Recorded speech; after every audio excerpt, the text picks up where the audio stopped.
right, so to continue in our little vignette here on what it means to be spiritual and how to be spiritual.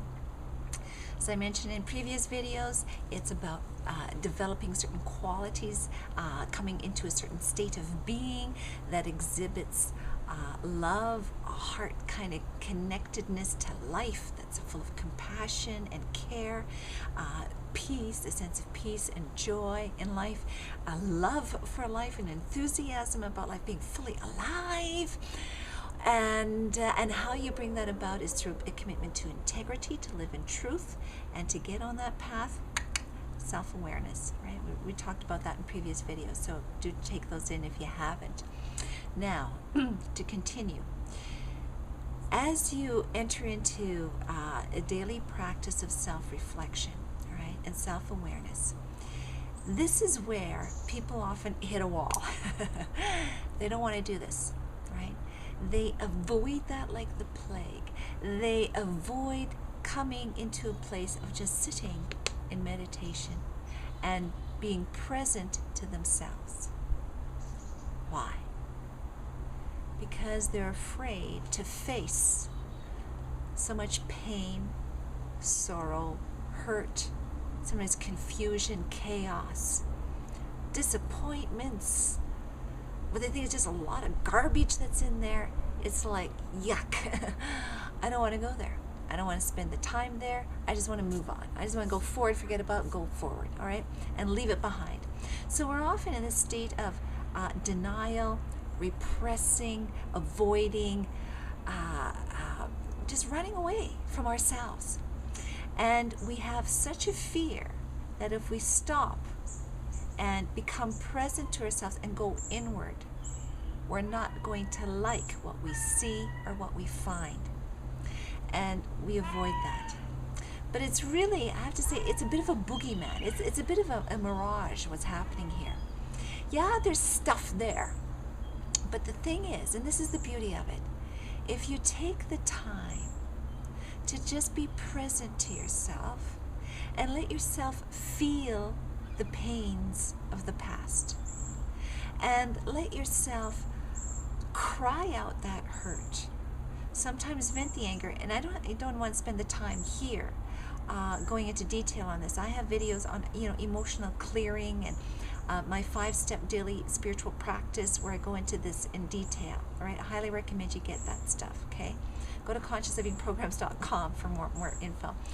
But it's when you are willing to go there and cry the hurt, let yourself feel the sorrow and accept it for what it was in the past. Come to a place of releasing it emotionally, getting it out of your body. Otherwise, it's a poison in you. Believe me, it's going to lead to ill health, mental problems, and all kinds of stuff. You got to get it out, all right? And it can be done. You do it in a proper way, right? And when you do that, come into presence to yourself, and you let go the hurt, the pain, the anger. Release, let go, forgive, and and deal with it. Accept things as they are. When you made that journey through, the beautiful thing is you come then to a place of peace. You discover that there is love there, that love is at the heart of the universe, and then that sense of joy can start to come in, right? And you can then enter into that peace that passeth all understanding, that is not dependent on outer circumstances. No matter what goes on, and believe me, I've gone through some things, and and I can go through pretty intense negative stuff out there, and I'll cry about it and vent about it, and whatever, but still deep down inside, I'm okay. And I know that no matter what happens, I feel like I've gone through prison camp, I know for myself, no matter what happens, I know I'm going to be okay. I know I'll always make it. It's like it's solid.